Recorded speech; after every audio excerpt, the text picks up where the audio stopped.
Hello students, how are you? Hope you are doing well. So आगे बढ़ाते हैं अपनी सीरीज को लाइफ प्रोसेस में आगे। आज हमारा टॉपिक है ट्रांसपोर्टेशन। जो बच्चे ये फर्स्ट टाइम देख रहे हैं उनके लिए बाकी लेक्चर्स के लिंक डिस्क्रिप्शन में है। ओके, ट्रांसपोर्टेशन आज हमारा टॉपिक है। तो ट्रांसपोर्टेशन में basically what do mean bye transportation, जैसे ट्रांसपोर्ट करते हैं हम लोग एक जगह से दूसरी जगह पे जाते हैं, उसी टाइप से हमारे बॉडी के अंदर भी जो फूड होता है, वाटर होता है, एक्सक्रीटरी प्रोडक्ट होते हैं, ब्लड होता है, ट्रांसपोर्ट होता है। तो आज हम यही देखेंगे कि वो कैसे ट्रांसपोर्ट होता है। तो transport in animal is known as circulatory system. Transport in animal is known as circulatory system. Circulatory system is of two type, एक तो ब्लड सर्कुलेटरी सिस्टम और एक होता है lymphatic circulatory system.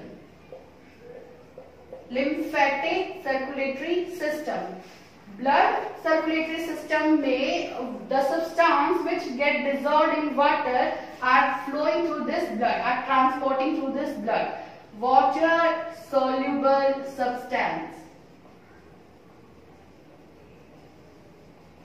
Lymphatic circulatory system में fatty substance basically they transport in the whole body. Fatty substance. तो first of all we are going to deal with this blood circulatory system. इसके लिए हमें पहले blood की कुछ general terms देखनी होंगी। So continue with that.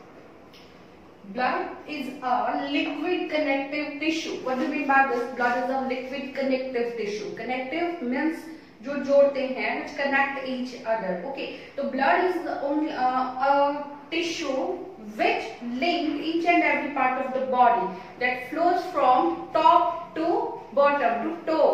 हर एक पार्ट में ब्लड जाता है, हर एक ऑर्गन को एक दूसरे से कनेक्ट करता है। तो this is blood, a liquid connective tissue. The colour of blood is red. Why? Because it contains a red pigment which is known as hemoglobin. Hemoglobin.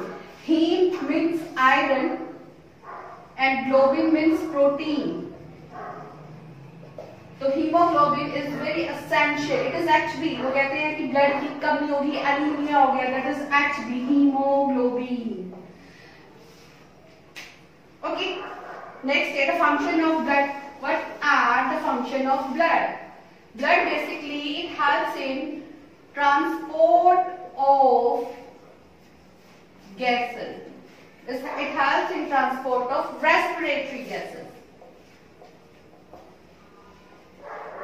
Respiratory gases means the oxygen we take in that moves to each and every part of the body through blood.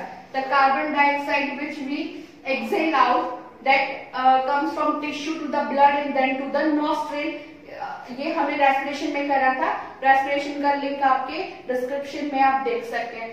तो tissue से जो carbon dioxide है वो nostrils में आती है, nostril से बाहर एक्सहेल आउट होती है थ्रू ब्लड के थ्रू। ब्लड हार्मोन्स का ट्रांसपोर्ट करता है। Hormones are very essential chemical messenger. Growth hormones होते हैं, अगर कम होते हैं तो पर्सन वाक कर जाता है, अगर ज्यादा होते हैं तो टॉल हो जाता है। तो हार्मोन्स का फ्लो कौन किसके थ्रू होता है? ब्लड के थ्रू होता है। Regulation of blood body temperature, हमारी बॉडी के टेम्परेचर को मेंटेन करता है। Regulation of body temperature, blood का ये मेन फंक्शन है। Invasion of foreign microbes, invasion of foreign microbes, how? जो बाहर से कोई वायरस, बैक्टीरिया, फॉरेन माइक्रोब्स आते हैं which are very harmful for us, तो हमारा ब्लड एंटीबॉडीज प्रोड्यूस करता है that act as soldier in our immune system. वो बाहर से आने वाले harmful microbes को kill करते हैं.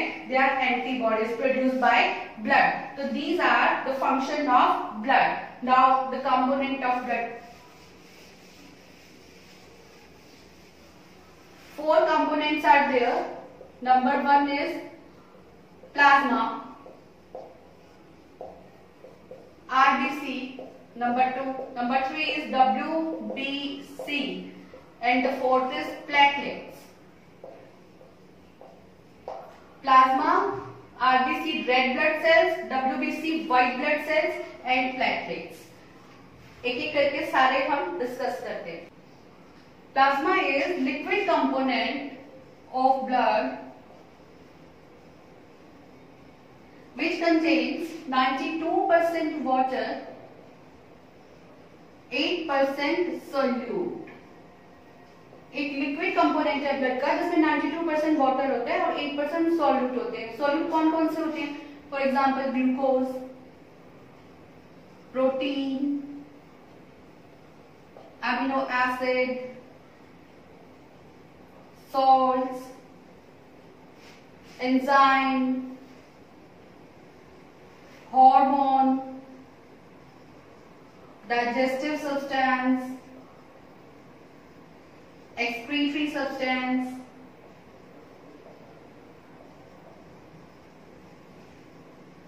तो ये सब प्लाज्मा के अंदर प्रेजेंट होते हैं. प्लस इसमें एक बहुत इंपॉर्टेंट कंपोनेंट होता है heparin. Heparin is a component which helps which does not help the blood to coagulate. जो ब्लड वेसल के अंदर ब्लड को कोएगुलेट जमने नहीं देता. राइट, जैसे ब्लड लीक होता है हमारी बॉडी में किसी भी पार्ट में से तो वो कोएगुलेट हो जाता है, जम जाता है. तो ब्लड वेसल के अंदर क्यों नहीं जमता? बिकॉज वहां पे क्या प्रेजेंट होता है? हेपेरिन प्रेजेंट होता है प्लाज्मा के अंदर. हेपेरिन की वजह से जो ब्लड होता है वो कोएगुलेट नहीं होता है, does not coagulate the blood. ये इंपॉर्टेंट है हेपेरिन. हेपेरिन की वजह से blood coagulation. Red blood cells. The color of blood is red because of these cells, red blood cells. They are also known as erythrocytes. Erythrocytes. Red blood cells are also known as erythrocytes.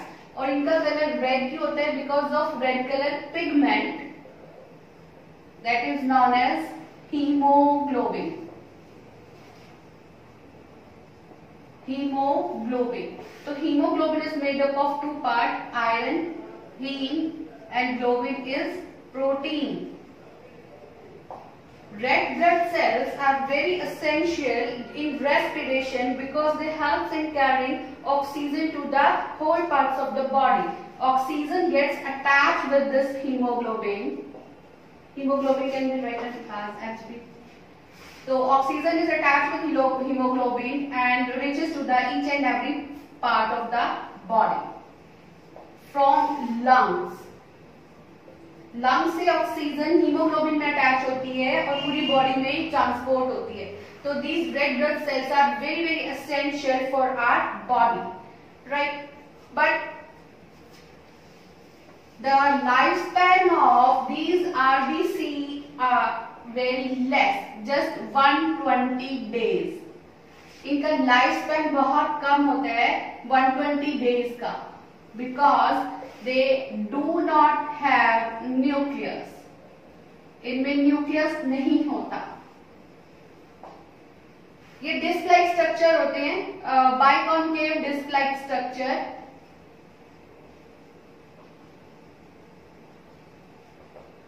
RBC की shape कैसे होती है? Biconcave होती है and their disc like structure. They do not have nucleus. अब nucleus ही नहीं है तो इनका जो लाइफ स्पैन है ये बहुत कम होता है, जस्ट 120 डेज का लाइफ स्पैन होता है. उसके बाद ये मर जाते हैं और जब ये मरते हैं तो कहाँ पे जाके स्टोर हो जाते हैं? ये लीवर एंड स्प्लीन में जाकर स्टोर हो जाते हैं.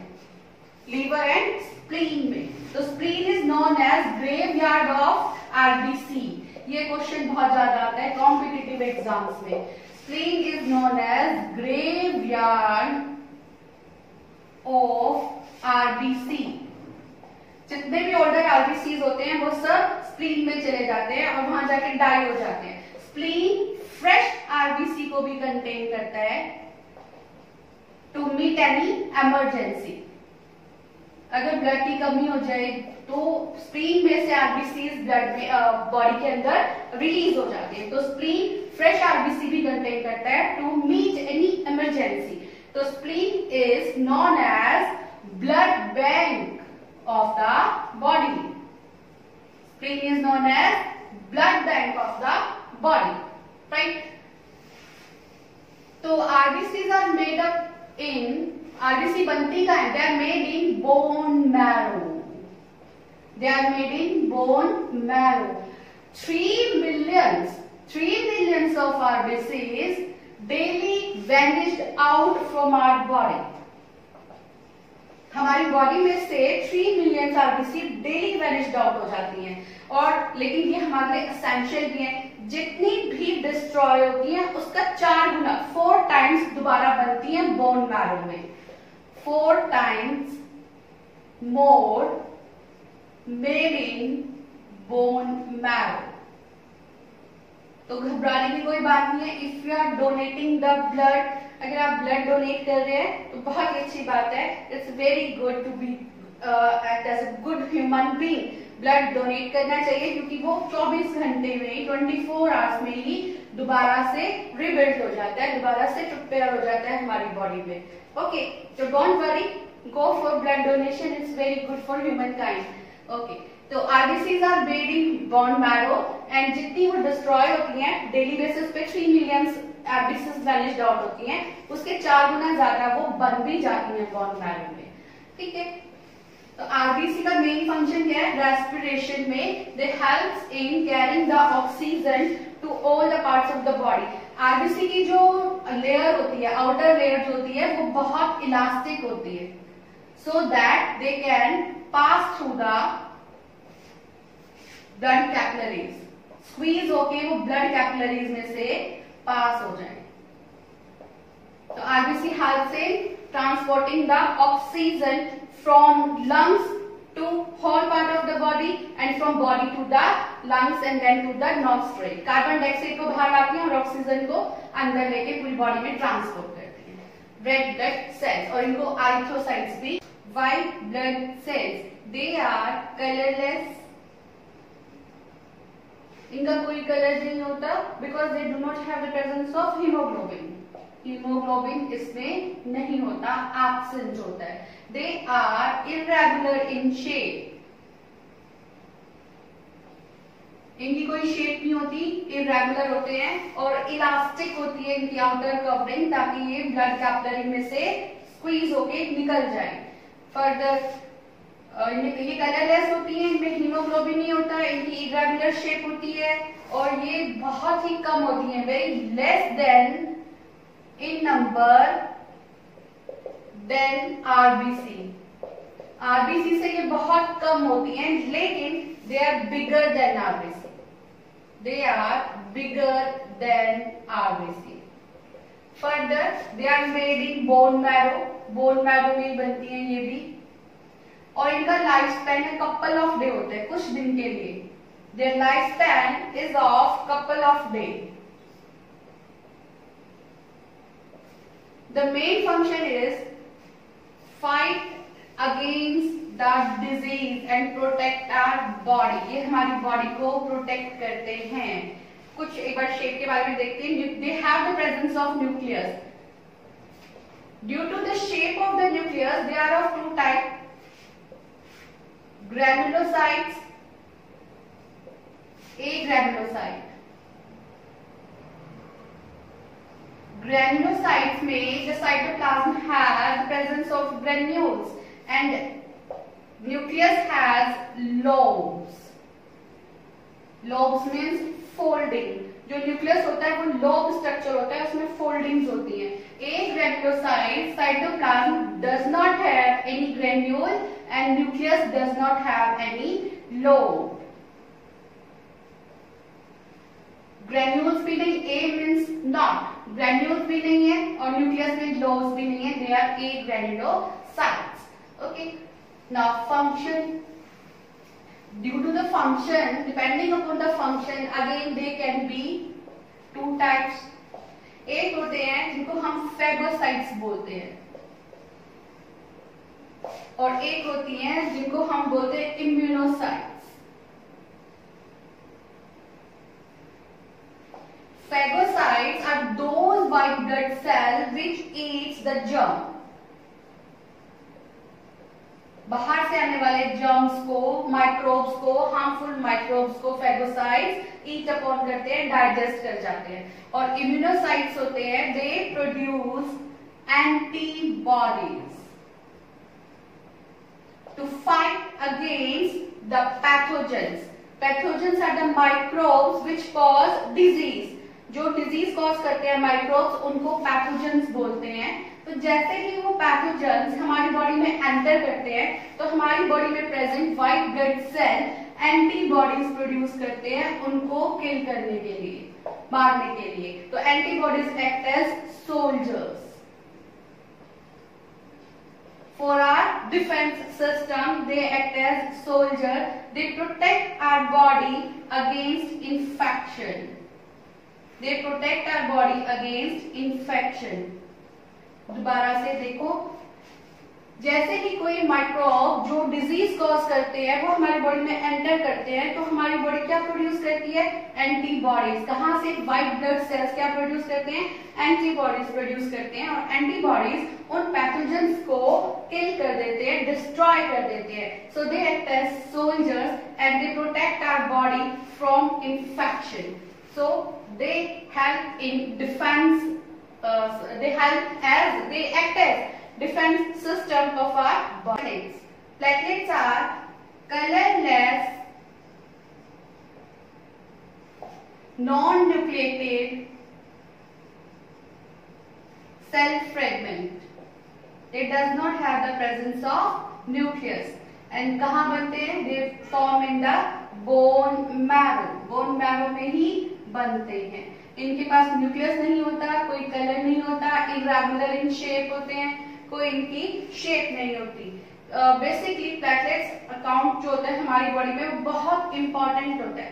1.5 lakhs to 4 lakh 1.5 lakhs to 4 lakh platelets are compulsory for us. It is very essential कि 1.5 lakh से 4 lakhs के बीच में हमारे प्लेटलेट्स होनी चाहिए। जब डेंगू हो जाता है तो प्लेटलेट्स काउंट करते हैं, जिनको कम होते हैं प्लेटलेट्स उनको फिर ब्लड ट्रांसफ्यूज किया जाता है। तो platelets are very very essential. अब उनको क्यों करते हैं? बिकॉज प्लेटलेट्स का काम क्या है? They helps in blood coagulation. What do mean by this blood coagulation? Blood coagulation होता है whenever we gets hurt, when we get some injury, the blood is start flowing outside from our body, bleeding take place. तो जो platelets होते हैं they help to clot the blood, they help to prevent the outflow of the blood. वो blood को जमा देते हैं, उसको क्लॉट कर देते हैं ताकि ब्लड ब्लीडिंग रुक जाए। तो प्लेटलेट्स आर वेरी एसेंशियल। इसीलिए डेंगू में प्लेटलेट्स काउंट होता है बिकॉज ब्लीडिंग स्टार्ट हो जाती है, नोज से, ईयर से ब्लीडिंग स्टार्ट हो जाती है। जिनका प्लेटलेट्स कम होता है तो कितना प्लेटलेट्स होना चाहिए? 1.5 लाख से 4 लाख के बीच में होना चाहिए प्लेटलेट्स। प्लेटलेट्स क्या करते हैं? ब्लड कोएगुलेशन में, ब्लड का क्लॉट बनाने में हेल्प करते हैं। They prevent the bleeding of blood from our body. Platelets help in blood coagulation. They are also known as thrombocytes. They are also known as thrombocytes. So students, ये था हमारा आज का topic blood and it's components. इसमें हमने blood, plasma, RBC, WBC और platelets के बारे में पढ़ा। तो समझ में आया आपको तो लाइक कीजिए, सब्सक्राइब कीजिए और शेयर कीजिए अपने फ्रेंड्स के साथ। And stay tuned with us for the new topic, transportation in human being. Thank you.